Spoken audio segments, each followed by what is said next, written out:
Everyone said the German Shepherd was dead, until a baby noticed it. Blinket was early morning, cold, still, the kind of silence that made your breath feel too loud. On the edge of a quiet town, in a half-snowed field by the roadside, a German shepherd lay stretched out like it had been there for days. Its fur was stiff with frost, its eyes shut. No one stopped to look twice. Cars rolled past, slowly. One man mumbled, "That poor thing's gone," as he drove by. A woman on a morning jog shook her head. "Must have been hit by a car," she muttered, jogging on without looking back. No one touched the body. No one checked for a pulse. But inside the nearest house, small, warm, and filled with the scent of oatmeal, a baby had pressed his hand against the frosted window. His name was Noah, 8 months old, too young to speak, too small to stand, but his wide, curious eyes were locked on something no one else noticed. He stared, unblinking, and then it happened. The dog blinked. It was slow, weak, barely there. But Noah saw it, a single flicker. His tiny hand slapped the glass. He let out a sharp, excited squeal. "Ah!" His mother, Emily, sat on the couch, scrolling on her phone. She didn't hear the sound. Or maybe she did, but it sounded like any other baby sound. Noah turned and crawled toward the back door, one hand after the other, dragging a stuffed giraffe in his wake. The door wasn't latched. The cold air slipped through the crack. He pushed it open with surprising strength for someone so small. The snow hit him like a splash of ice water. But he didn't stop. His bare hands pressed into the freezing ground as he crawled through the backyard, across the brittle grass, toward the fence. His knees soaked through his pajamas. His face turned red. Still, he kept moving, and just beyond the open gate, the frozen field waited. Noah reached it. The dog wasn't far now. He crawled the last few feet, whimpering from the cold but not giving up. When he got close enough, he reached out one shaky hand and touched the shepherd's ear. Warm. Not hot, but not cold enough to be dead. Noah let out another cry. Not scared this time, but urgent. "Gah!" Inside the house, Emily looked up. Noah. She stood up and scanned the room. His blanket was on the floor. The door was open. Her breath caught. She rushed outside in panic. "Noah!" She saw him. A tiny shape in the white field, crouched over something large. She ran. Her slippers slipped on the ice, but she didn't care. Her voice was sharp now, cutting through the silence. "Noah!" She reached him, scooped him up fast, clutching him to her chest.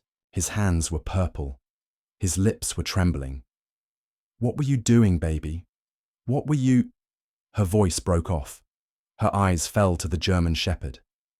It wasn't moving. But then, its chest rose. Barely. She knelt slowly, feeling for a pulse. The fur was soaked and stiff. The ribs pressed hard under the skin. But there, a beat. Faint. Emily swallowed hard. "Oh my God!" She looked around. No one. Not a soul in sight. "I need help," she whispered, more to herself than anyone else. She dialed animal control. They answered, cold and fast. "Hello, I found a dog," she said. "I think it's alive. Barely." "Can it walk?" the woman asked. "No," Emily replied. "It's just lying here. If it's non-responsive, it may be dying." "We don't retrieve dying animals unless they're in danger of causing an accident." Emily blinked. "So, you're not coming?" The voice paused. "Sorry, ma'am." Emily hung up. She looked at Noah, now quiet in her arms, his eyes still on the dog. "What do I do?" she asked softly. The dog let out the faintest sound. A sigh, or a whisper of pain. Emily wrapped Noah tighter, took off her jacket, and knelt over the shepherd. She hesitated only a second, then carefully wrapped the jacket around its body. She spoke to it like it could hear her. I don't know who you are or what happened to you, but you're not dying alone. Noah reached out a chubby hand and touched the dog's nose. It twitched. That was enough for Emily. She lifted Noah in one arm, grabbed the jacket-wrapped dog with the other, and dragged them both across the field, step by step, toward her car. Her breath turned white in the air. The silence was still heavy. But something had changed. One blink had started it, and that blink might save a life. Emily had finally dozed off. She hadn't meant to. The long night before, filled with baby cries and pacing, had worn her down. Now, the soft hum of the heater and the weight of silence lulled her into a shallow sleep on the couch. The house was still. But Noah was awake. He sat by the window again, his little fingers pressing smudges into the glass. He made small sounds like he was trying to talk to the world outside. But his eyes weren't on the snow. They were locked on something beyond it. The field, the lump in the distance, the one no one noticed. The lump had blinked. He had seen it. He was sure of it. He slid down from the window seat and crawled toward the back door, dragging his favorite giraffe toy with him. He didn't make a sound, just the soft shuffle of cloth on wood floors. The door was closed, but not latched. Noah pushed. A cold gust blew in as the door creaked open. It stung his face and filled the room with winter. But he didn't stop. His small body squeezed through the gap. The giraffe slipped from his hand and landed on the porch. Noah was outside. The snow felt like tiny needles on his fingers. His footed pajamas soaked through almost instantly. Still, he crawled. His breath puffed out in little clouds. His nose turned red, his lips trembling. But he kept going, one hand, one knee, then the other. Across the backyard, through the gap, in the fence, and out into the open field where the dog still lay. The town slept. Cars sat frozen. No one saw the baby crawling into danger. The shepherd hadn't moved, not even a twitch. But Noah didn't hesitate. He reached the edge of the field and crawled straight to it. His hand touched the fur. He paused, waited. Then, the dog blinked. It wasn't fast. It wasn't strong. It was barely more than a flutter, but the eye opened just a sliver. And Noah smiled. He didn't speak. He couldn't. But he reached out again, this time touching the dog's ear with his tiny hand. It was warm, not dead. The wind picked up around them. The snow blew sideways, now. The air howled. But Noah stayed beside the dog, rocking gently on his knees. Inside the house, Emily stirred. She turned on the couch, blinked, and looked toward the window. "Noah?" she called, voice groggy. No answer. She sat up straighter. "Noah." She noticed the quiet, the kind of quiet that wasn't normal. Her eyes scanned the living room. The blanket lay in a heap. The giraffe. Gone. Her breath caught. She ran to the back door. It was cracked open. A sliver of snow had blown inside. "Noah!" she shouted. She bolted out barefoot, her heart pounding. The cold hit her like a slap. Her eyes darted everywhere. The yard, the fence, the porch. Then she saw it. Tiny tracks, in the snow. She followed them, slipping across the ice, stumbling through the open gate and into the field. And there, in the middle of it, her baby, kneeling next to a dog. She screamed, "Noah!" Noah turned, smiled. His face was red, his lips blue, but his eyes were bright. He pointed at the dog. Emily reached him in seconds, scooping him into her arms, wrapping him in her body warmth. "You're freezing," she cried. "What were you doing? You could have—" Then she looked down. The dog, the German shepherd. It blinked again. Emily froze, her voice lowered to a whisper. "It's alive?" The dog let out a breath, shallow and shaky, like it had been holding it for hours. Emily touched its fur, then its chest. She could feel the rise and fall. Slow, weak, but real.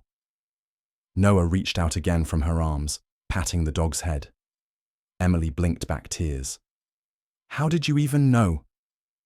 The dog didn't move more than that. It just lay there, still in pain, still trapped in whatever nightmare had led it here. Emily didn't know what to do. She looked at Noah, then at the dog. Okay, she said softly. We're not leaving you here. She took off her own coat and wrapped it around the shepherd, covering as much as she could. It was thin, but it was something. Cradling Noah close, she leaned down and whispered to the dog, "Hang in there. Just a little longer." Then she pulled out her phone, dialed the vet clinic. As it rang, she looked down at the baby in her arms. "You saw him, didn't you?" she whispered. Noah gurgled, smiled again, and pointed. The phone clicked. "Meadow, Creek Veterinary, how can we help you?" Emily didn't wait. "There's a dog. He's hurt. He's in a field by Ridge Lane. He's alive, but just barely. I'm with my baby. We need help now." "Is he moving?" the woman asked. "No, but..." He blinked. "He's breathing." The voice paused. "We'll send someone. Stay there if it's safe." Emily nodded, even though no one could see her. She held Noah tighter, crouched beside the dog, and whispered, "You're not alone now." The snow kept falling. But something had changed. The baby who crawled toward a miracle had found it. And that miracle had just blinked its way back to life. Emily stood in the middle of the field, snow biting at her ankles, her baby clutched tight to her chest. Noah's pajamas were soaked.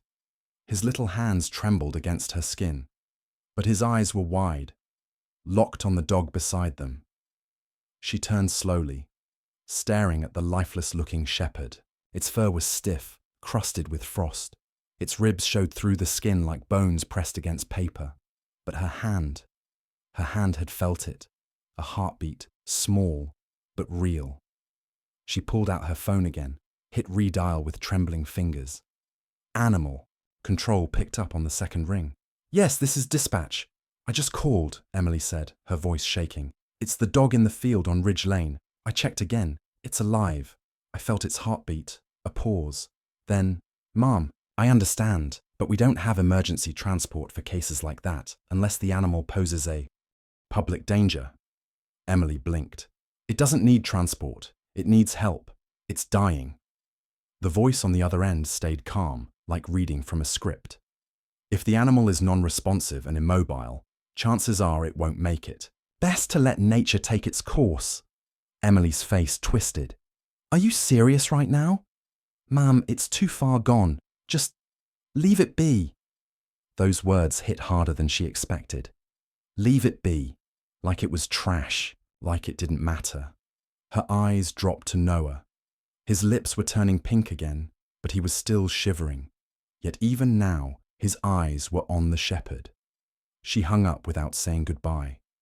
"Forget them," she whispered, kneeling down in the snow. The dog's eyes were open now, just barely. One flicker every few seconds. No sound, no movement. Emily looked around. The road was empty. No one would come. No one cared. "I don't know who you are," she said quietly. "Or what you've been through, but you're not dying out here. Not alone." She set Noah down gently beside her, wrapping him in her scarf. Then she took off her outer coat and spread it over the dog's body. It wasn't much, but it was all she had. The dog didn't react. No growl, no flinch, just a tiny exhale of breath through its dry nose. Emily brushed snow from its face. "You're not dead," she murmured. "Not yet." She picked up her phone again, this time calling the local vet clinic directly. "Meadow Creek Veterinary," a woman answered. "How can we help?" "I have an injured dog. A German shepherd. He's freezing. He's breathing, but he's not moving. I'm with my infant son, and we're in the middle of a field. I need someone. Please." A pause. Then, "Where exactly are you?" Ridge Lane, by the curve near that old red barn. We'll send someone right away. Stay warm and stay with the dog if you can." Emily almost cried from relief. "Thank you," she breathed. She put the phone down, scooped Noah back into her arms, and sat on the ground beside the shepherd. Snowflakes landed on her eyelashes, melting as they touched her skin. Noah reached out with his tiny fingers, touching the dog's ear again. The shepherd's eye fluttered. "That's right," Emily whispered. "Stay with us, just a little longer." Minutes passed. The snow fell harder. Emily rocked back and forth, humming softly to Noah and the dog, the same tune she used when Noah had colic at 2 weeks old. And then she heard it, the distant crunch of tires in the snow. She turned. A white vet van was pulling up on the side of the road. A woman in scrubs jumped out, holding a thermal blanket and a soft stretcher. She ran across the field, eyes locked on the scene ahead. "You weren't kidding," she said as she knelt beside the dog. "He's bad, but alive," Emily said firmly. The vet touched the shepherd's chest, feeling for the beat. "He's fading, but it's there. Barely." She looked at Emily, then at Noah. "You found him?" "No," Emily said, glancing at her son. "He did." The vet raised her eyebrows. "You've got a sharp little hero." Emily nodded slowly. "He saw him blink. That's how we knew." Together, they lifted the shepherd onto the stretcher. The vet wrapped him in the thermal blanket, tucking it tight. "I'll take him straight to the clinic," she said. "You did the right thing." Emily nodded. "Is he going to make it?" The vet paused. "I don't know yet, but now he has a chance." They carried the shepherd to the van. As the door closed behind him, the snow around them seemed to pause, like the world was holding its breath. Emily turned back to the field, holding Noah close. "That dog is gone, honey," the dispatcher had said. But they were wrong, because the baby saw what no one else did. And now, that blink might become a heartbeat strong enough to fight. The clinic lights were harsh and white. The metal table was cold, and the German shepherd, still wrapped in Emily's coat and the vet's thermal blanket, lay motionless at its center. A breath every few seconds. That was all. Emily sat beside Noah in the waiting area, her legs bouncing as if movement could hold her nerves together. Noah clutched his stuffed giraffe and stared at the closed exam room door like he was waiting for someone to come out smiling, but no one smiled inside that room. "He's unresponsive," one vet tech whispered. "Temps still dropping, down to 87, another said. Dr. Ramirez, the senior vet, stood by the dog's side, hand on its chest. "No trauma, no broken bones," she said quietly, more to herself than anyone. "Just severe hypothermia, starvation, exhaustion." She looked over at the assistant. "We may need to let him go." The assistant nodded grimly and stepped back to prepare the injection. The euthanasia dose. Quick. Painless. Meant to end the suffering. Noah and Emily weren't allowed inside yet, but the assistant peeked out the door and asked gently, "Ma'am, would you like to come in before we do anything?" Emily's heart dropped. She stood up and held Noah close. "Yes, please." Inside, the room felt colder than the snow outside. Noah looked around with wide, confused eyes. The metal table, the wires, the tubes, the silent body of the dog. Is he suffering?" Emily asked. "No," Dr. Ramirez said softly. "He's past pain. His body's just shutting down." Emily's throat tightened. She looked down at the German shepherd. So still, so thin. Nothing like the powerful dogs she remembered from her childhood. But Noah reached out, without fear, and touched the dog's paw, and the shepherd moved. It wasn't a twitch. It wasn't random. He lifted his front leg, slow, shaking, like lifting a mountain, and dropped it softly onto Noah's lap. The room froze. The assistant holding the needle gasped. Dr. Ramirez leaned in. The shepherd opened his eye. Just one. Barely. But it looked right at the boy. Emily whispered, "He knows."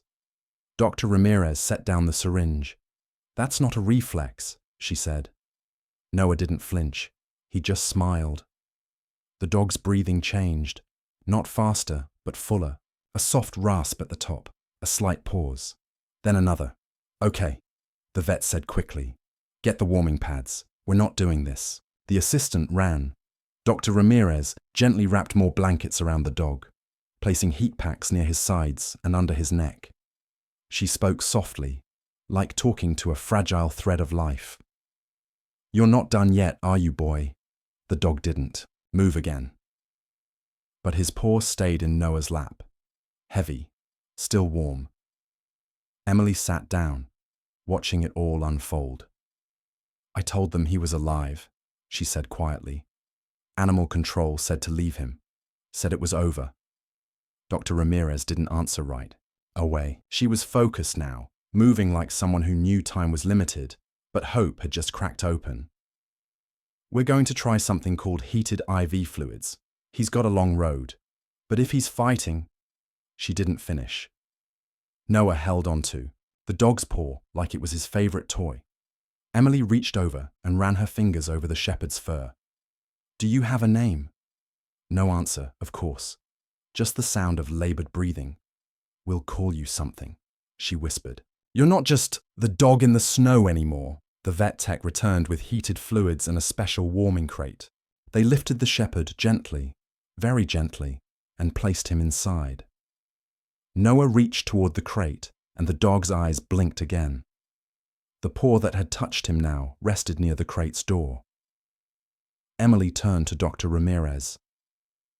"What are the odds?" The vet sighed. "I've worked with rescues for 12 years. I've seen dogs come back from worse, but not often. This is a breath that shouldn't exist. But here it is." Emily looked at her son. "He didn't crawl out there for no reason." "No," Dr. Ramirez agreed. "He didn't." Noah reached out and tapped the crate softly. The dog blinked, once more, and then rested his head down. His fight wasn't over. Not yet. The needle stayed on the table, untouched, forgotten. Because sometimes, all it takes is a baby's touch to pull life back from the edge. The next morning, the clinic let Emily take the shepherd home. He wasn't stable, but he was breathing. And the moment Noah saw him again, he giggled like they'd always known. Each other. Dr. Ramirez handed Emily a small bag of medications and gave her a long look. "You'll have to monitor him closely. He's not out of danger yet." "I understand," Emily said softly, eyes flicking to her son. "But he won't be alone anymore." Back at home, Emily turned the guest room into a little recovery space. She laid down soft towels, set up a small heater, and made sure there was always fresh water. She even played soft lullabies on her phone, hoping it would help him rest. The shepherd didn't move much. He stayed curled on the blanket, his head low, eyes half open but far away. He didn't bark, didn't whine. He just existed. Like his body was here, but his mind was somewhere else. Noah, on the other hand, made it his job to sit beside the dog every single hour. He'd crawl in with his toys, line them up next to the shepherd, and babble little sounds that made no sense to anyone but him. Emily smiled when she watched it. "He thinks you're listening," she whispered to the dog. She sat down next to them and stroked the shepherd's back gently. The fur was patchy in places. Scars ran along his side. But his body wasn't what scared her. It was his eyes. They didn't blink like normal eyes. They stared at the wall like they were waiting for something to come out of it. Something dark. "He's not all the way here," she told Dr. Ramirez on the phone. "It's like he's stuck in whatever happened to him." Dr. Ramirez sighed. "That's trauma. Sometimes physical wounds heal faster than the invisible ones." That night, Emily sat with Noah on her lap and watched the shepherd dream. He twitched, not gently, not like a puppy chasing a rabbit in sleep. His legs jerked, his nose wrinkled. He let out a soft, low growl, the kind that didn't come from hunger or play, the kind that came from fear. Emily reached out and laid her hand on his side. "It's okay," she said softly. "You're safe." The dog calmed. Noah tapped her leg and pointed at him. "Dog," he said, barely above a whisper. Emily's heart lifted. "Yeah, that's a dog, baby." He tapped again. "Go." She blinked. "What?" "Go." Emily looked at the shepherd, then back at Noah. "Ghost?" she asked slowly. Noah smiled, and for the first time since coming home, the shepherd moved his head, just a little. He turned it toward them. His eyes blinked, slow and focused. Emily smiled too. "Ghost," she said again, this time louder. "Is that your name?" Now, the dog didn't wag his tail or bark, but he didn't look away either. It was the most alive he'd looked since the field, so that's what they called him from then on. Ghost. Days passed. Ghost still wouldn't eat. Emily tried everything: chicken broth, soft food, even hand feeding. But he just stared, sometimes at the wall, sometimes at the window. "Whatever happened to you?" she whispered one night. "It didn't leave you alone, did it?" Ghost twitched again in his sleep. Emily searched online, reading stories about abandoned dogs, rescue cases, survival in the wild. But nothing she read felt like him. There was something behind his eyes, a weight, a shadow. Noah didn't seem bothered. He sat with Ghost every morning and every afternoon, playing with his toys and telling stories only babies understood. Sometimes, when Ghost's eyes looked duller than usual, Noah would pat his head and say softly, "Go," and somehow, that simple sound seemed to anchor him back.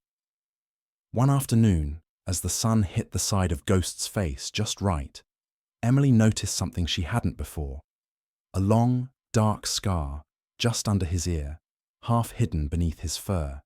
She leaned in and gently parted the hair. The skin was thick and puckered. "Someone did this to you," she whispered. Her hand trembled. Ghost didn't flinch, but his eyes moved, slowly, toward her. "You didn't just survive the cold," she said. "You survived someone." She sat down on the floor beside him, Noah already curled up by his side. "I don't know what happened before Noah found you," she whispered, voice thick. "But I promise, nothing like that is ever going to happen again." Ghost closed his eyes. He didn't move, but he didn't twitch that night in his sleep. And when Noah woke up the next morning and called out, "Go!" for the first time, Ghost's tail moved, just once, but enough. It started with a noise. Emily had just turned off the living room lights. The heater clicked softly in the hallway. Noah was already asleep in his crib, and Ghost had been lying in his usual corner, eyes half closed, watching the shadows like he always did. Emily stood at the kitchen sink, rinsing a bottle, when the sound came. A long, low, bone-deep howl. Not a bark, not a whimper, a howl. It didn't sound like it belonged in a quiet house. It sounded like it came from the woods, or from a place that knew pain too well. She froze. The water kept running. The howl rose again, louder this time, echoing through the walls. Emily ran down the hall, heart thudding. Ghost was standing now, barely balanced, his front legs shaking, his head tilted back, eyes closed, mouth open in that terrible, aching sound. Noah stirred in the crib but didn't cry. Instead, he laughed. Tiny giggles bubbled out of him like he was hearing a lullaby. He sat up, holding the bars of the crib, and clapped. "Go!" he chirped. "Go!" Emily rushed to the shepherd's side. "Ghost! Hey! Hey! What's wrong?" The howl cut off. Ghost lowered his head slowly. His eyes opened and met hers. Then he looked back at Noah. Long, silent. Emily glanced toward the window. Nothing but darkness. Still, the feeling stuck in her chest. That howl hadn't been random. Her phone buzzed, a text from the neighbor. "Is everything okay? That dog sounded like it was dying. Or screaming." Another followed. "Please keep it quiet. My kids woke up crying." Emily rubbed her temples. "I'm sorry," she whispered, even though no one could hear. Ghost limped toward Noah's crib, one leg still stiff, but his body moving like it had purpose now. He stopped just beside the crib and sat down heavily, breathing hard. Noah reached through the bars and patted his head. Emily knelt next to him. "What was that about?" Ghost didn't answer, but his eyes, they weren't blank tonight.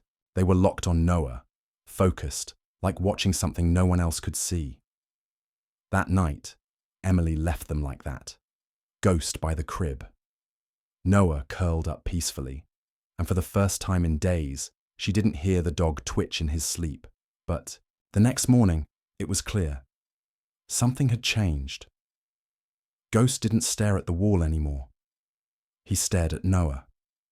Wherever the baby went, crawling down the hallway, playing with blocks, babbling to the ceiling, Ghost followed with his eyes, and sometimes, if the baby moved far enough, Ghost got up, slow, shaky, but he followed. Emily noticed it in small ways. She'd be brushing her teeth, and when she turned around, Ghost would be halfway down the hall, limping after Noah. Or when Noah pulled a toy into the corner of the room, Ghost would drag himself up just to lie near him. "Are you guarding him?" she asked one afternoon, kneeling beside the dog. "Or are you just his shadow now?" Ghost didn't move, but his eyes flicked toward her for a second. Then back to the baby. Noah, meanwhile, treated Ghost like his favorite stuffed animal. He leaned against his side. He babbled full conversations to him. He shared snacks, most of which Ghost ignored. But the bond between them kept growing. Emily started noticing the changes at night too. Every evening, after Noah was tucked in, Ghost would slowly rise from the rug and make his way to the crib. He would rest his head beside it, one ear up, one down. Still, quiet, like a soldier at post. It became routine, and the howling. It never came back, but something else did. One evening, Emily was reading in bed when she heard scratching. Not loud, just a soft scrape against the floorboards. She peeked into Noah's room. Ghost was pacing, limping in slow circles. His eyes darted to the window, then back to Noah. She stepped in quietly. "What is it?"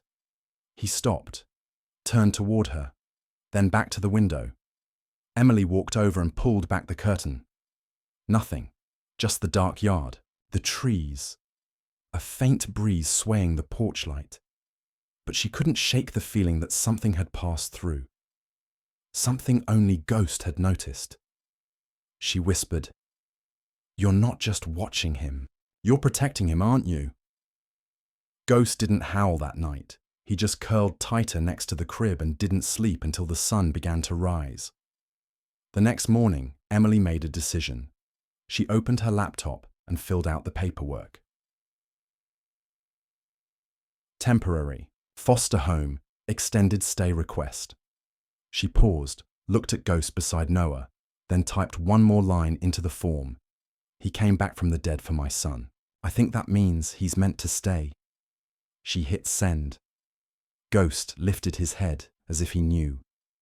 And in that soft moment, while Noah laughed at a bird outside the window, Emily whispered, "Whatever you were before, you're his now. And maybe, just maybe, that's what brought Ghost back from whatever darkness he'd been lost in. Not food, not warmth, just a baby, and a reason to live again. It was supposed to be just another quiet morning." Emily sat on the porch steps, brushing Ghost's fur gently while Noah played nearby, banging a plastic spoon on a toy drum. The sun was soft, the kind that made the cold feel far away for a while. Ghost had gotten stronger. He still limped, but now he followed Noah like a quiet shadow. He even barked once, low and hoarse, when the mailman came too close to the gate. Emily ran the brush slowly through his coat. The tangles were easier now. The patches of missing fur had started to fill in. "You're starting to look like yourself again," she murmured. Ghost exhaled through his nose, almost a sigh. She pushed the brush further up, behind his ear, and then she paused. There was something there. Her fingers reached in gently, parting the thick fur. She leaned closer. It wasn't dirt. It wasn't a mat. It was skin, but not normal. Thick, twisted, hard. A scar. Emily's breath caught. She brushed again, softer this time, and saw the full shape. It curved like a half ring. Jagged edges. Raised. Like something had once wrapped tightly around his neck and been yanked off. She leaned back, heart sinking. "Ghost! What happened? To you?" The dog didn't flinch, but he turned his head slightly toward her, eyes blinking slow. That scar wasn't from survival in the wild. It was human-made. Someone had hurt him. On purpose. Emily stood up fast. Her hands were shaking. She grabbed her phone and called the clinic. "Meadow Creek Veterinary," the receptionist said cheerfully. "I need to speak with Dr. Ramirez," Emily said, trying to keep her voice steady. "It's about the shepherd." Minutes later, the vet came on the line. "What's going on?" she asked. "I found something," Emily said. "Behind his ear. A scar. A deep one. Circular. Like a collar, but not normal. Like someone ripped it off. Hard." There was silence. "Then," the vet said quietly, "bring him in. I'll take a look." Later that afternoon, Ghost lay on the table once again. But this time, he wasn't cold. He wasn't dying. His tail moved slightly as Noah reached out from Emily's arms to touch his fur. Dr. Ramirez ran her fingers behind his ear and sighed. "It's old. At least a year. Maybe more." "What do you think caused it?" Emily asked. The vet stood straight. "Looks like a chain or rope, tight enough to leave lasting damage, then torn off, violently. See how the skin pulled back? Whoever did, it didn't care if it tore him open." Emily felt something cold slide down her spine. So he wasn't just lost. "No," Dr. Ramirez said softly. "This dog had an owner. And that owner didn't treat him like a pet. He was either neglected or used for something worse." Emily held Noah tighter. The vet looked over. "You might want to report it, in case someone's still out there." Emily nodded slowly. Yeah, I will." That evening, she sat at the kitchen table with her laptop open. Noah napped in the living room, curled up against Ghost's side. Emily filled out every line of the report. Found German Shepherd, injured, abandoned in freezing conditions. Unexplained scarring consistent with forceful collar removal. No microchip, no tags, no leads. She hesitated at the additional notes box, then typed, "He's not just a stray. Someone tried to erase him. But he survived." She hit submit. Ghost lifted his head from the floor and looked at her. Emily met his eyes. "I don't know who you were before, but whoever tried to throw you away, they don't get the final say." Ghost's ears twitched. Outside, wind brushed against the windows, but the house stayed still. That night, she watched him sleep beside the crib again, but this time, her heart wasn't just full of love. It held something else too. A quiet fire. Whoever had hurt him didn't know they'd left behind a soul too stubborn to die. And that soul had found its way back. One blink, one scar, and one baby at a time. It started with a shadow. Emily was washing dishes at the kitchen sink when she noticed it. A flicker of movement near the fence line. She paused, squinted through the glass.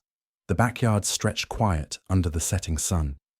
Noah was on the floor behind her, playing with a wooden truck. Ghost lay nearby, head on his paws, watching the boy with half-lidded eyes. But something outside wasn't right. She leaned closer, staring through the smudged glass. A man stood just beyond the fence, not moving, just watching. Tall. Hoodie pulled up. face turned slightly down. He wasn't from the neighborhood. Emily knew every dog walker and jogger who passed by. This man was different. "Ghost," she whispered. The shepherd stood immediately. Not slow like usual. Fast. Sharp. His ears pointed up. His back stiffened. He saw him too. "Come here," Emily said, grabbing Noah and stepping away from the window. Ghost didn't follow right. Away. He stayed planted, eyes locked on the figure beyond the fence. Then, just as suddenly as he appeared, the man turned and walked off. No rush. Just slipped into the woods behind the yard like he'd been there before. Emily's heart pounded. She stepped outside with Ghost minutes later. The yard was empty. The trees rustled in the wind. No sign of footsteps. Nothing out of place, except the strange heaviness that now clung to the air. That night, she double-checked every lock. The next day passed quietly. Noah giggled as Ghost nudged a squeaky ball toward him with his nose. Emily kept glancing out the windows, waiting. 3 days later, it happened again. This time, Emily was bringing in groceries when Ghost froze by the sliding glass door. His body stiffened. Then a growl rumbled from deep in his chest. Loud, guttural. Emily spun around. "What is it?" Ghost lunged toward the door, teeth bared. Emily ran to the window. There he was, the same man, standing at the fence. He wasn't looking at the house. He was looking at Noah. Emily yanked the curtain shut. "Who is that?" she whispered. Ghost didn't calm down right away. He paced the door, barking, real barking, for the first time since he came home. Not out of fear, out of fury. Emily called the police. They came, drove around the area, but found nothing. "Probably just a drifter," the officer said with a shrug. "Doesn't sound like he tried to break in." Emily's voice shook. "He was watching my baby." "Well, just keep the doors locked and let us know if he comes back." That night, she didn't sleep. Neither did Ghost. She found him sitting outside Noah's room, wide awake. His body faced the window. His ears never moved. Emily sighed. "I know. I don't like it either." She slept on the floor beside Ghost, with a flashlight and the baseball bat she kept from college softball. And then, around 2 a.m., she heard it. The creak. Not inside. Outside. She bolted upright. Ghost was already on his feet, silent and still. Emily crept to the back door, flicked on the porch light. The gate was open. Not swinging, not loose. Open, and that gate had a latch. Ghost shot through the door before she could stop him. His legs didn't falter like before. He ran, full strength, straight to the fence, barking so loud it echoed into the woods. Emily scooped up Noah from the crib and held him tight. Her heart beat so fast it made her nauseous. She stood in the hallway waiting for Ghost to come back. He didn't return for 10 minutes. When he did, his nose was wet, his chest heaving, and his fur stood on end. He looked up at Emily, and she didn't need words to understand. That man had come back. Ghost had chased him off. From that night on, Ghost stopped sleeping. He sat outside Noah's window until sunrise. Emily begged him to rest, but he wouldn't budge. Even when his body trembled from exhaustion, he stayed right there, staring into the woods. "Who are you watching for?" she whispered one night, sitting beside him. "What do you know that I don't?" Ghost didn't answer, but his growl returned whenever the wind shifted, and Emily knew. The danger wasn't gone. It was waiting, just beyond the fence. But this time, Ghost wasn't letting it come close. It started with a sniffle. Nothing big, just a runny nose and a tiny cough. Emily wiped it away with a tissue, kissed Noah's forehead and said, "You'll be fine, little man." But that night, he burned with fever. By morning, his skin was hot to the touch and his breathing shallow. Emily didn't wait. She packed a diaper bag, bundled him in blankets, and drove straight to the emergency room. Ghost stood at the door as they left. He didn't bark, didn't whine, just stood there, eyes locked on the back of the car, until it disappeared down the road. At the hospital, Noah barely moved. The doctors ran tests, hooked him up to fluids. Emily held him in her lap, whispering, "It's okay, baby. Mommy's here. You're strong, remember." But deep inside, she was scared. Fever that high wasn't nothing. Back at home, the silence returned. Ghost didn't eat, didn't drink. He sat by the door, staring into the trees. Every night, just after midnight, he'd get up and scratch at the back door. Not hard, just a slow, desperate rhythm. Then he'd whimper, low and broken, while pressing his nose to the glass, like something was calling him out there, or warning him. Emily didn't notice at first. She was too busy at the hospital, sleeping in chairs, waiting for test results, brushing Noah's sweaty hair back with shaking hands. When she finally came home to grab clothes, she noticed Ghost's full food bowl. It hadn't been touched. She sat beside him on the kitchen floor. "Ghost, you have to eat." He looked at her, but his eyes weren't right. They were distant again, foggy, like they'd been in those first days. "What's going on?" she whispered. "You were getting better. Why now?" He walked to the back door and scratched again. Emily opened it just an inch. Cold air rushed. Ghost stepped forward but didn't leave. He sniffed the wind, then growled, not loud, but sharp. His fur stood up. Emily slammed the door shut. She locked it, knelt beside him, and held his face in her hands. "I don't know what you hear, or see, but Noah needs you here. With us. You can't disappear on me now." Ghost leaned into her hands, just slightly, and then lay down with a heavy thud. Emily fed him by hand that night.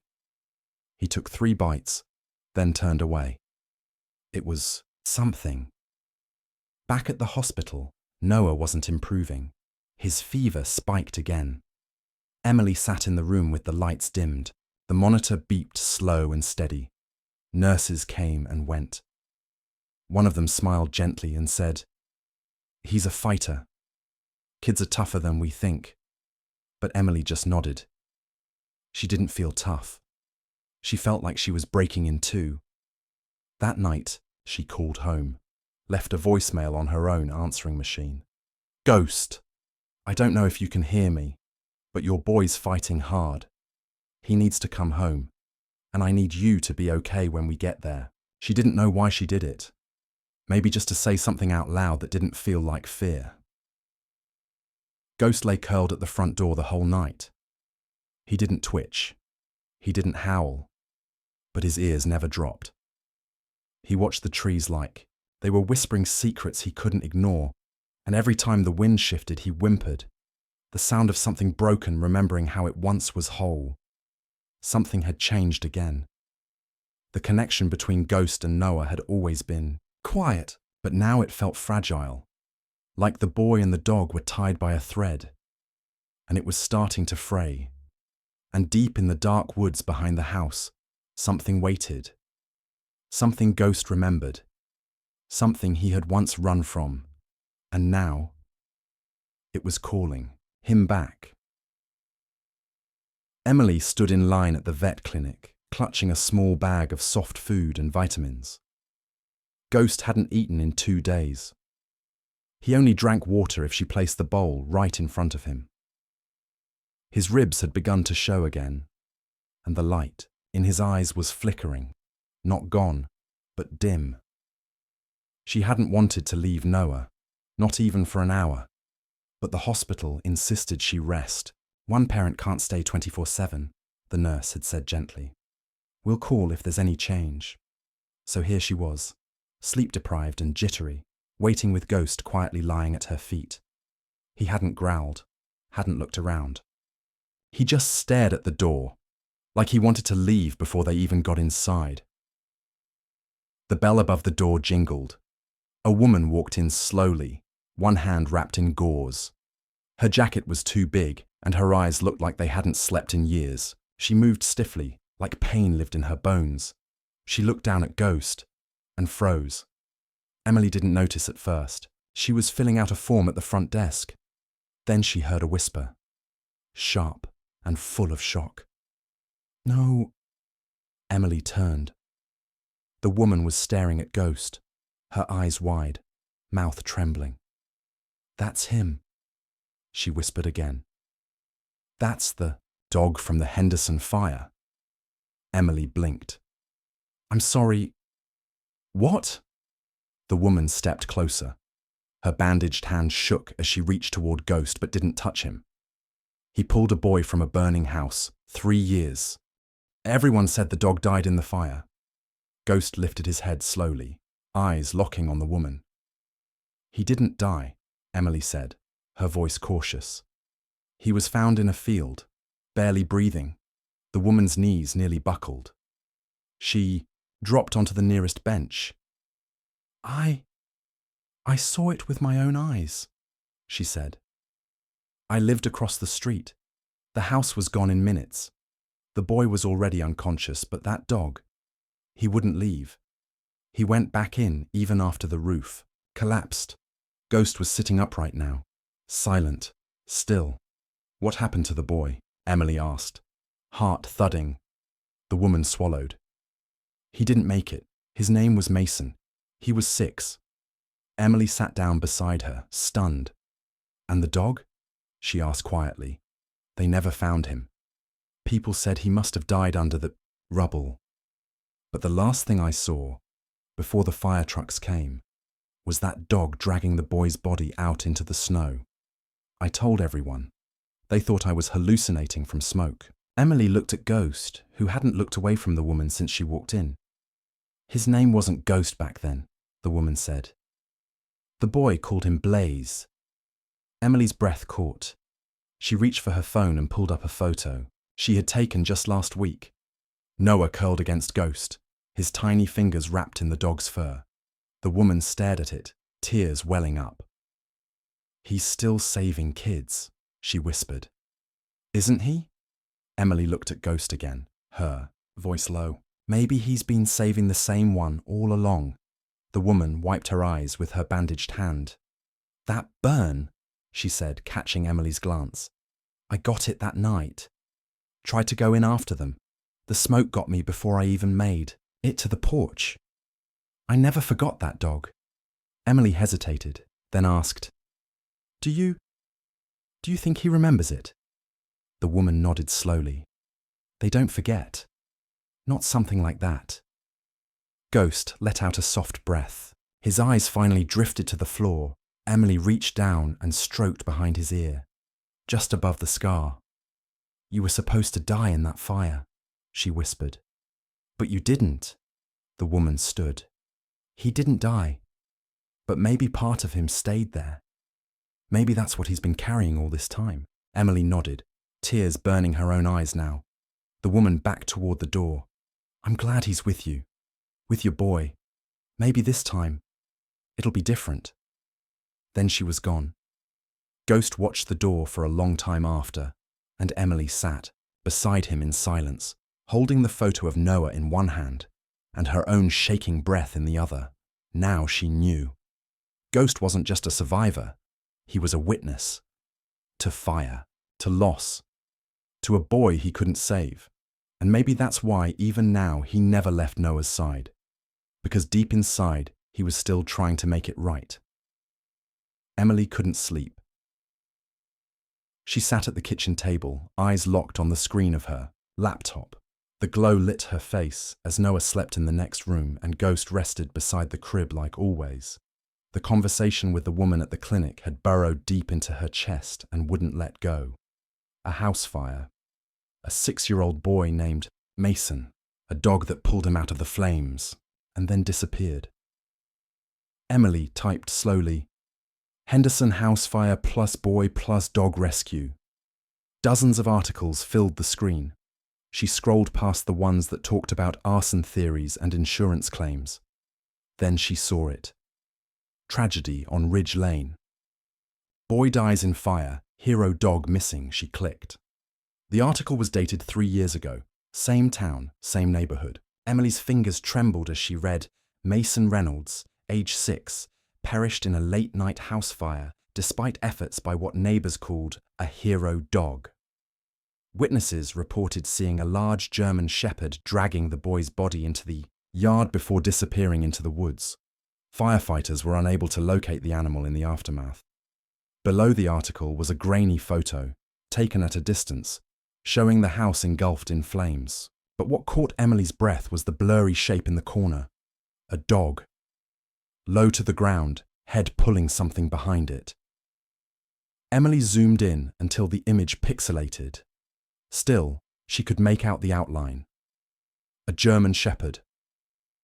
Her stomach flipped. She opened a new tab and searched Mason Reynolds plus family. No updates. No surviving relatives listed. The boy had lived with his grandmother, who passed a year after the fire. No father. No mention of a mother. She leaned back in her chair and whispered, "So he really had no one." Ghost stirred down the hall, letting out a low sigh in his sleep. Emily stood, walked to Noah's room, and knelt beside Ghost. He opened one eye, the cloudy one. Her hand hovered over his fur. "Your name was Blaze, wasn't it?" Ghost didn't move, but something flickered in his gaze. The kind of shift that said he knew the sound, even if he hadn't heard it in years. Emily leaned closer. "The scar.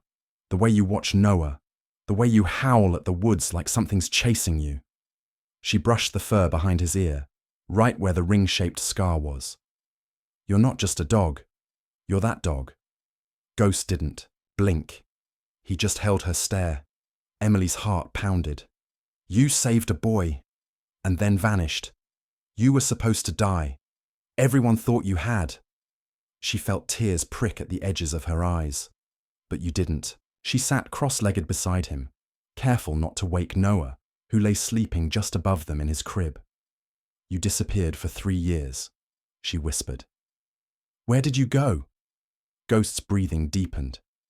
He didn't answer, couldn't, but his body shifted slightly, and he lowered his head into her lap. Emily stroked him slowly.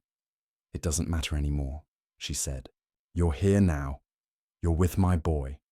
And I think you were meant to be." She pulled out her phone and scrolled through the photos again. One of Ghost lying beside Noah. One of him resting his chin on Noah's foot.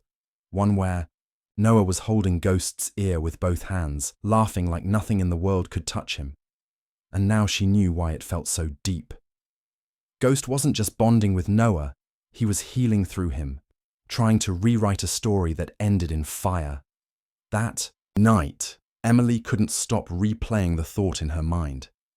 Blaze didn't die. He became Ghost, and Ghost had come back to finish what he started, to protect another boy, to keep him safe in a world that had once failed the last one. No one had believed the woman who said the dog survived. But now, Emily believed it with her whole heart. Ghost wasn't just a dog with a scar.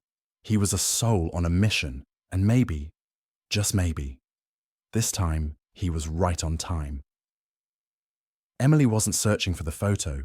She just wanted to read more, to find a name, anything official that connected Ghost to the story.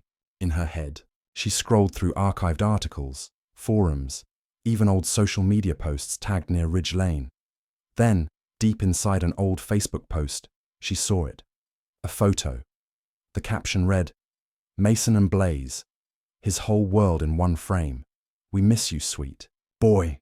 Her breath caught. She clicked to enlarge it. There they were. A little boy, maybe 6, standing on a front porch with a huge German shepherd sitting proudly beside him. The boy was hugging the dog around the neck, grinning with his teeth slightly crooked, 2 baby teeth missing up top. The dog sat still, ears alert, one eye slightly cloudy. Emily's heart pounded. Her hand hovered over her chest as she leaned in. That face. That dog. It was Ghost. Exactly the same, down to the crooked ear and the faint scar above his left paw. And the boy. Emily's mouth went dry. He looked like Noah.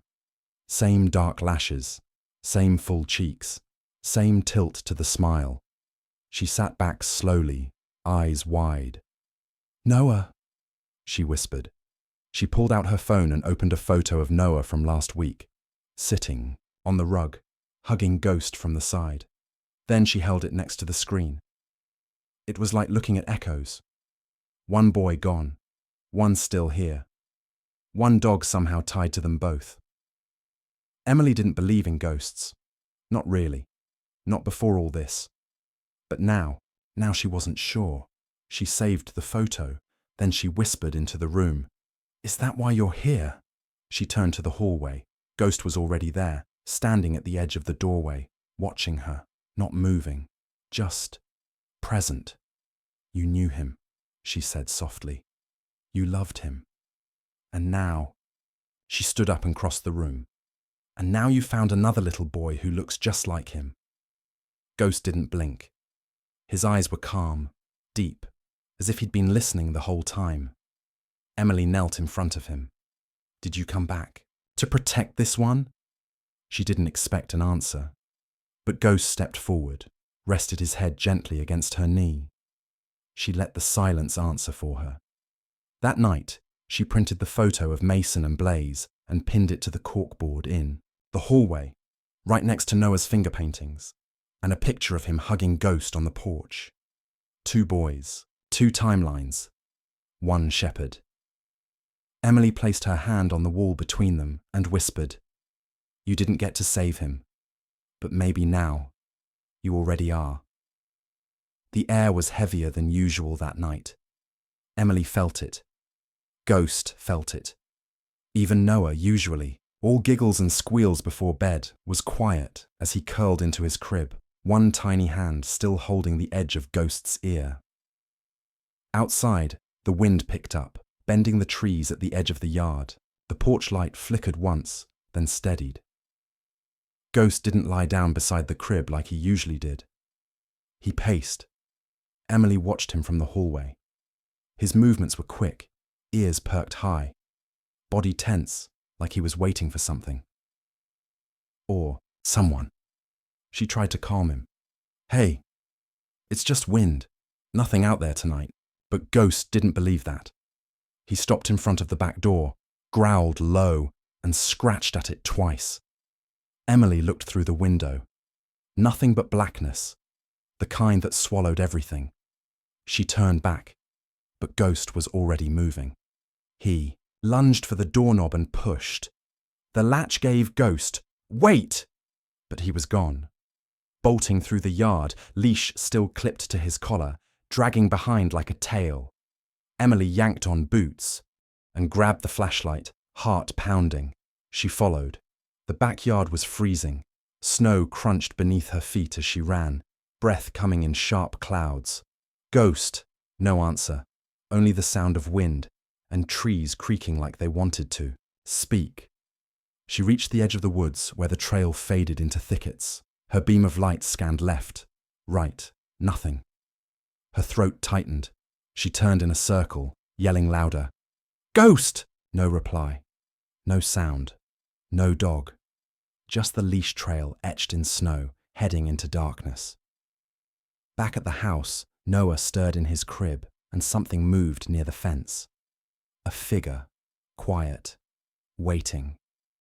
Emily didn't see it. Not yet. She was still stumbling through branches, heart racing, calling his name over and over. Then, somewhere ahead, she heard it. A bark. Fierce. Angry. Then a growl so deep it vibrated the ground beneath her boots. She turned and sprinted. But by the time she reached the edge of the clearing, Ghost wasn't there. He was already back. Back at the house. Emily didn't know it yet, but her son was no longer alone. The man had returned. Same dark hoodie, same slow steps near the back gate. He stood still, inches from the fence, staring at the window where Noah's nightlight glowed faintly. Then, the gate creaked. He stepped inside, 1 foot, then another. The sound was silent to most ears, but not to Ghost. From the edge of the woods, the shepherd turned sharply, nostrils flaring, breath exploding into the cold. He ran, faster than he'd moved in weeks. The leash dragged behind him, catching on nothing. His legs powered through the yard in long, silent strides. The man reached the side of the house, hand slipping into his coat. But before he could get closer to the window, before he could even look up, Ghost was there, a streak of muscle and instinct slamming through the shadows. The shepherd landed between the man and the house, teeth bared, growl ripping from his chest like thunder. The man staggered back, startled. Ghost didn't lunge. He didn't have to. He stood firm, head low, body trembling with rage. The man raised both hands. "Easy, dog. I'm not here to hurt." Ghost snarled, louder now, warning. The porch light flickered on. Emily had returned. She skidded to a stop.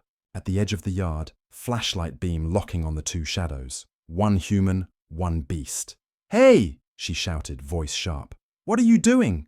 The man looked up, and Ghost exploded forward, not to attack, but to push the man back.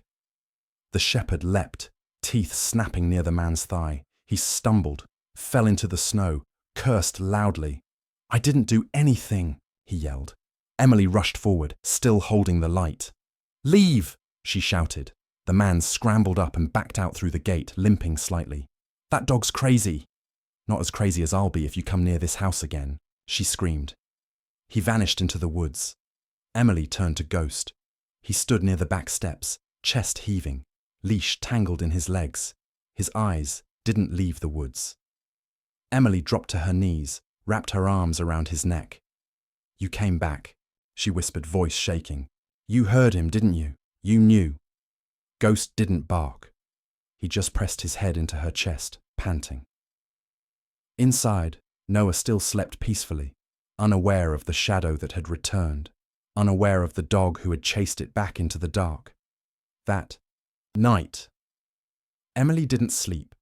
She sat on the floor next to Ghost, one hand resting on his back, the other holding her phone. 911 on standby. But Ghost didn't move again.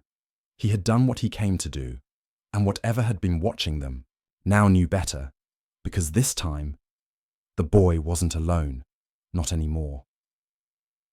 Emily didn't wait until morning. The man's return had shaken her, but Ghost's reaction, the way he ran, the way he stood between the house and danger, had done something else. It lit a fire inside her. This wasn't just about safety anymore. It was about truth. She sat at the kitchen table as dawn crept in, folders spread out around her, screenshots of news articles, the photo of Mason and Blaze, the scar behind Ghost's ear, the medical report from the vet, and a printed copy of the police report she'd filed weeks earlier about the man near the fence. Noah slept soundly. Ghost rested nearby, still alert, still watching the window. Emily picked up the phone and called the local fire department.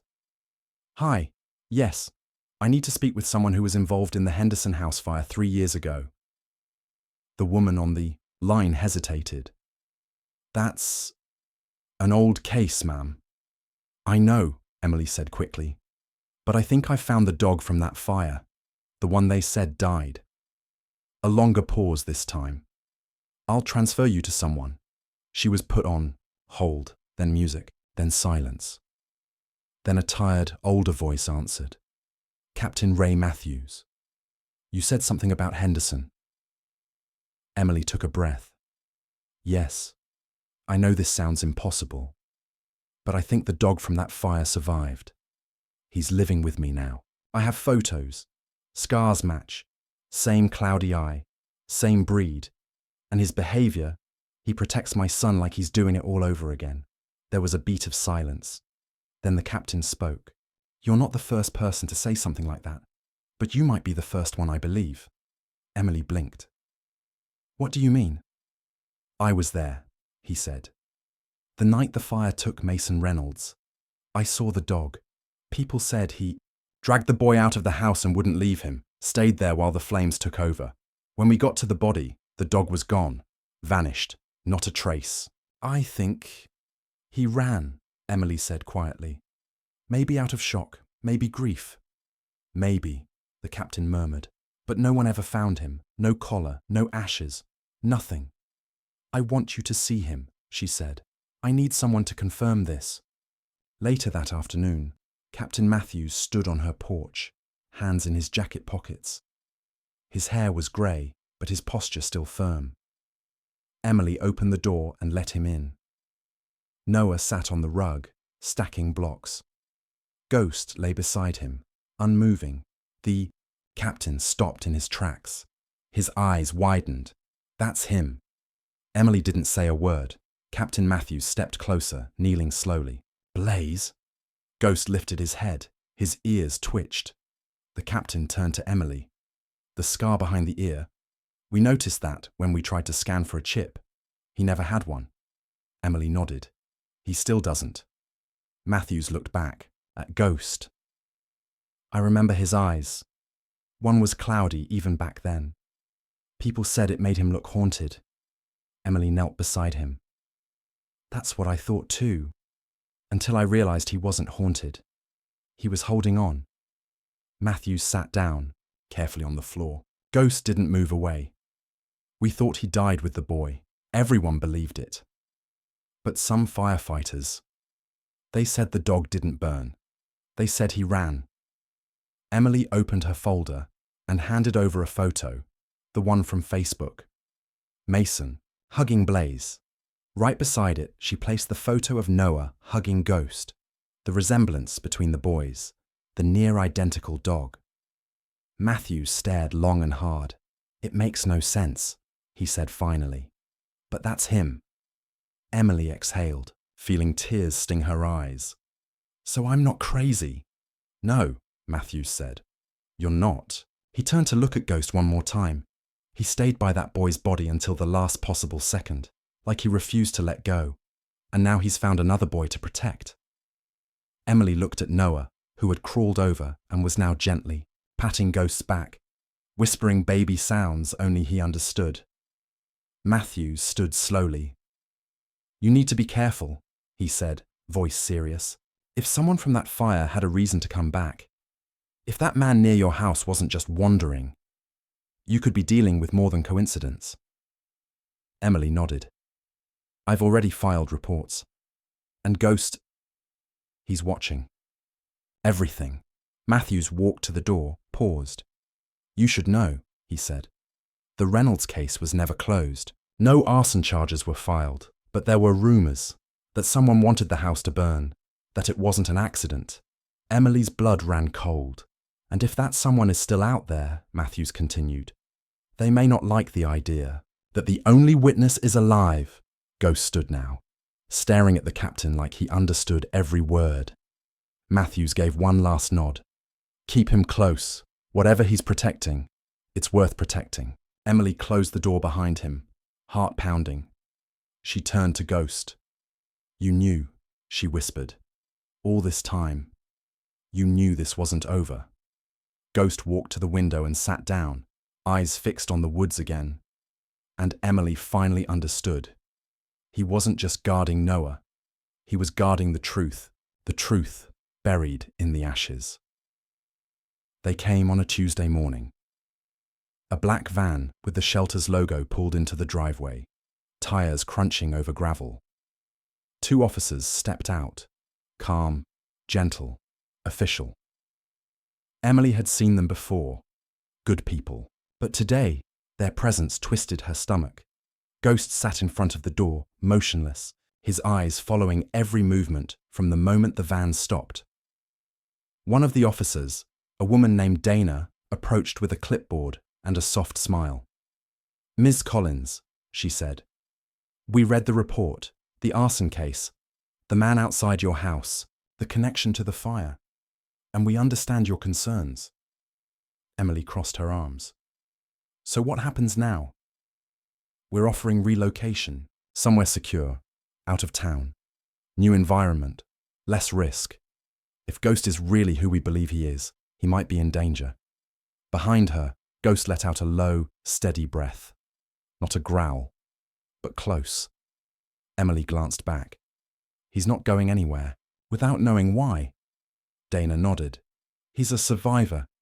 But some dogs, they carry too much trauma. It's safer sometimes to remove them from reminders, from threats. Emily hesitated. And what if he doesn't want to go? The other officer, a younger man, stepped forward. That's where you come in. They walked inside together. Noah sat on the living room rug, playing with blocks. Ghost lay beside him as usual, head resting on his paws, his eyes shifting between the door and the boy. Dana crouched a few feet away. "Hey, Ghost," she said softly. Ghost didn't move. Noah looked up, then reached out and patted the dog's back. "Go," he said cheerfully. "Good boy." Dana looked at Emily.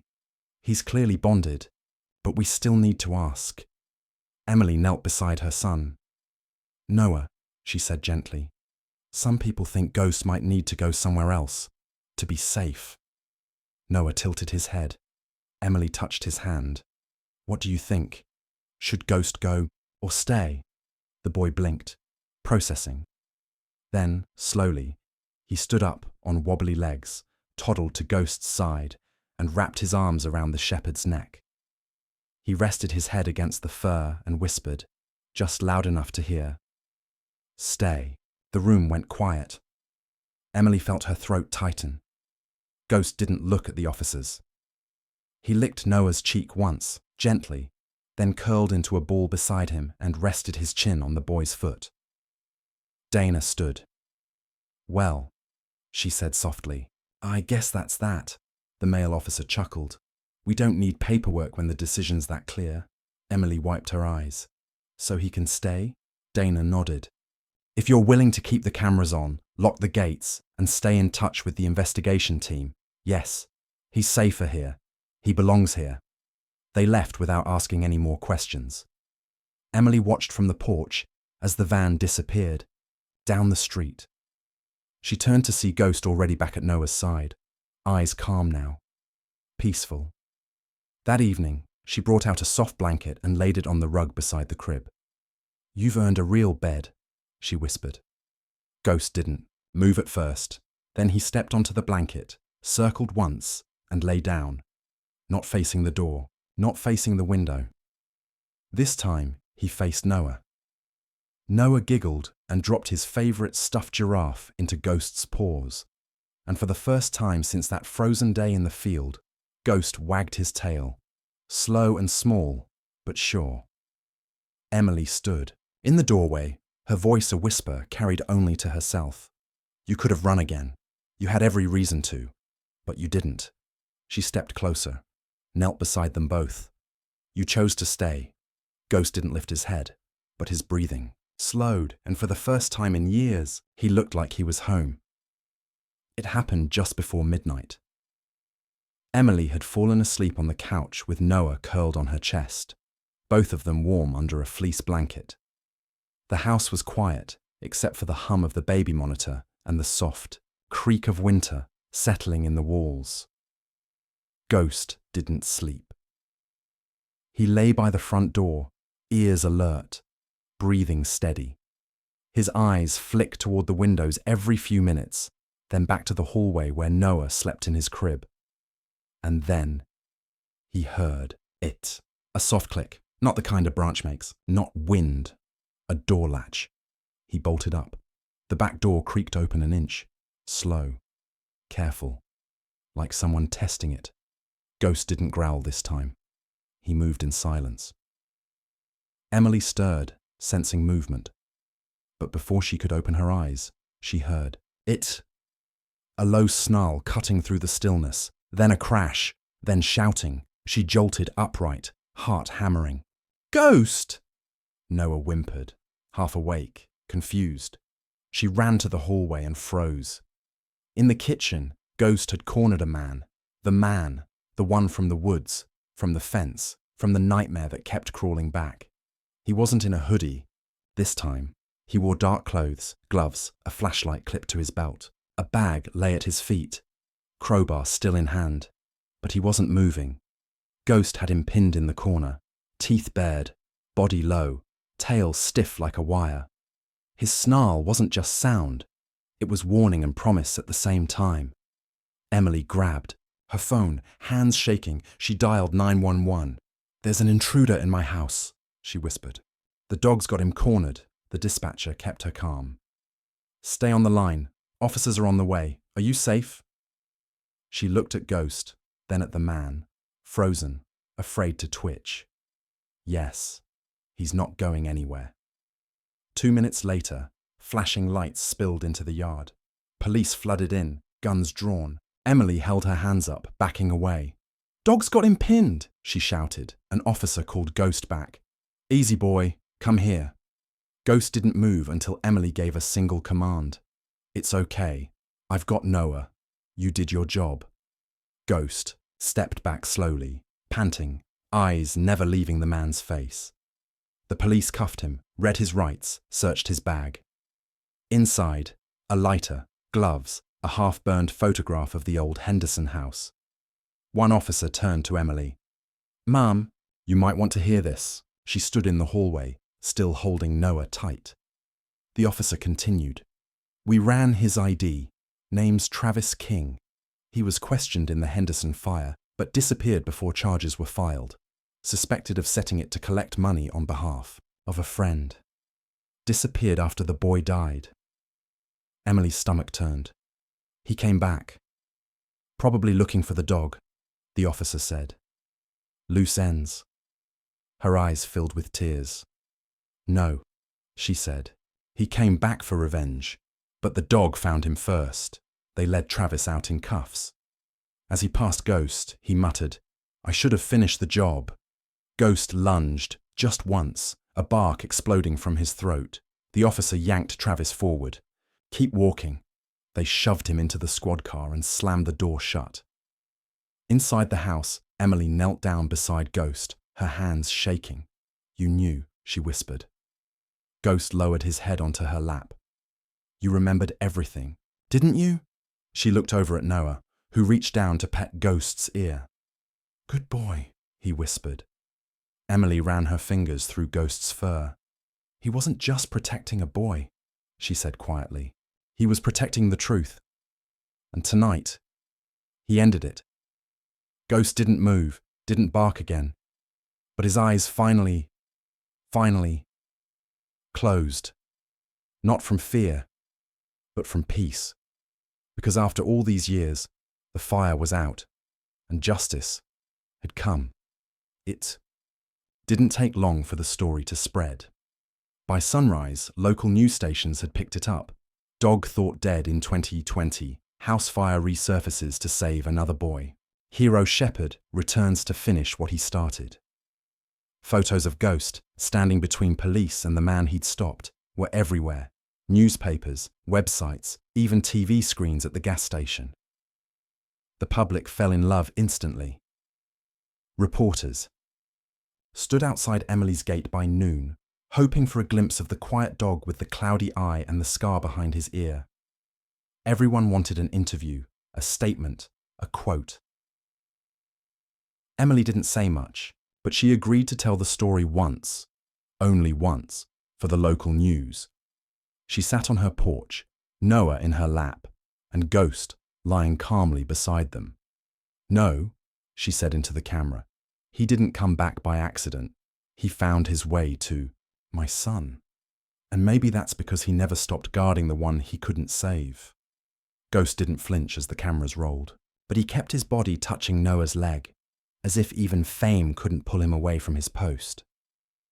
When the segment aired, something strange and beautiful happened. People started visiting. They didn't come to crowd or take selfies. They came to kneel at the edge of the yard, sometimes with children, sometimes alone. They brought treats, toys, cards. One man even left a hand-carved wooden plaque that read, "Blaze the Brave, Ghost the Guardian." Emily hung it just inside the front door. Neighbors who had once complained about his howls now waved through the fence. Some cried. Some just stood in silence and whispered, "Thank you." One woman brought a blanket embroidered with the initials, MR. "For Mason," she said, wiping her eyes. But Ghost never left the house. He didn't chase the attention, didn't bark when people clapped for him from the sidewalk. His world had shrunk down to one boy, one crib, one front door. He stayed by Noah's side every single day. When Noah napped, Ghost curled beneath the bed. When Noah laughed, Ghost's ears perked. When Noah cried, Ghost got there first, faster than Emily, nudging his wet cheeks with a cold nose. And when Emily walked in one morning and saw Noah asleep on the rug with his arm draped over Ghost's neck, she couldn't stop the tears. It wasn't just sweet, it was sacred. People asked for interviews, podcasts, documentaries. Emily said no. "This isn't a story for the spotlight," she told one reporter gently. "It's a story that's still happening, between a boy and a dog who chose each other." But one thing changed, and she couldn't stop it. Everywhere Ghost went, even for vet checkups, people recognized him. They stepped aside. They spoke softly. They said his name, like it meant something holy. "Is that really Ghost? That's the dog from the fire." Children came up and pet his fur gently. Some even hugged him like they already knew him. Ghost never pulled away. But his eyes stayed steady, older than before. Wiser. Like he'd seen the worst and lived to guard against it. Dr. Ramirez at the vet clinic ran her hands down his spine during a follow-up. "His body's healing faster than I expected," she said. "But it's his heart that seems the strongest now." Emily smiled. "He knows he's finally safe." That evening, she took Ghost for a quiet walk through the backyard. Noah watched from the porch in his blanket, clapping softly every "A" time the leash jingled. "You were meant to disappear," Emily whispered as they walked. "But somehow, you became the one the world needed to remember." Ghost looked up at her, then back at Noah, and wagged his tail. Not fast, not playful, just once, slow, certain, like he finally believed it. He wasn't just the dog who vanished from a burning house. He wasn't just the ghost in the woods. He was something else now, a protector, a survivor, a hero, reborn. The classroom was filled with quiet chatter and the rustling of backpacks as students settled into their seats. The teacher smiled and stood in front of the whiteboard, gesturing toward the front of the room. "Today," she said, "Noah has a special story to share with us." Noah stood near the windows, hands clasped in front of him. He was 11 now, taller, voice stronger, eyes just as wide and curious as they'd always been. And lying at his feet, head resting calmly on his paws, was a greying German shepherd. Ghost. His fur was whiter around the muzzle now, his steps slower, but his eyes, even the cloudy one, still held the same quiet fire they always had. Noah reached down and gently scratched behind his ear. The class leaned in. "Most of you already know. My dog Ghost," Noah began. "Some of you have met him at the park or seen him in town. But what you might not know is how I found him. Or maybe how he found me." He paused, swallowed. "I don't remember everything from that day," he continued. "I was just a baby. But my mum tells me I crawled through the snow to a field where a dog was lying still. Everyone said he was dead. But I saw him blink." The class was silent now. Noah smiled faintly. That blink changed everything. It wasn't just a blink. It was a sign. Like he was trying to tell someone, "I'm still here. Don't give up." He looked down at Ghost, who opened one eye at the sound of his voice. "I didn't give up. And he didn't either." The teacher wiped at her eyes. Noah continued, his voice steady. "He was in a fire, years before I was even born. He saved a boy's life, dragged him out of a burning house. But the boy died, and everyone thought the dog died too." He reached into his backpack and pulled out an old, slightly faded photo. It showed a 6-year-old boy named Mason hugging a younger Ghost, then known as Blaze, on the steps of a porch that no longer existed. Noah passed the photo around. That boy looked a lot like me. And Ghost, he carried that memory with him, for years, alone. The kids stared at the photo with wide eyes, whispering softly. "He came back," Noah said, "and somehow found me, protected me, slept, by my crib, saved me more than once. He held up a newer photo. Himself, at 8 years old, asleep on the rug, arms wrapped around Ghost's neck. The photo came full circle. He didn't just survive. He didn't just live. He chose to live. He stayed. Ghost stood slowly, limbs stiff but determined. He walked to Noah's side, leaned gently against his leg, and sat. Noah smiled down at him. He's older now, slower, but he's still here. And every single day I look at him, I think about that blink. He looked up at the class. I know we don't always get second chances, but sometimes they come on 4 legs, covered in snow, with nothing left but one blink of hope. The class burst into soft applause. The teacher stepped forward, eyes shining. Thank you, Noah. That was incredible. Noah nodded and knelt beside Ghost. The dog licked his cheek gently, just like he used to when Noah was small, and as the bell rang and the kids gathered their things, Ghost stayed by Noah's side, just as he always had. Outside, the winter wind brushed gently across the schoolyard, and somewhere far behind them, in memory, in history, in truth, the snow still held the shape of a baby's hand, a dog's paw print beside it, and the single blink that changed everything.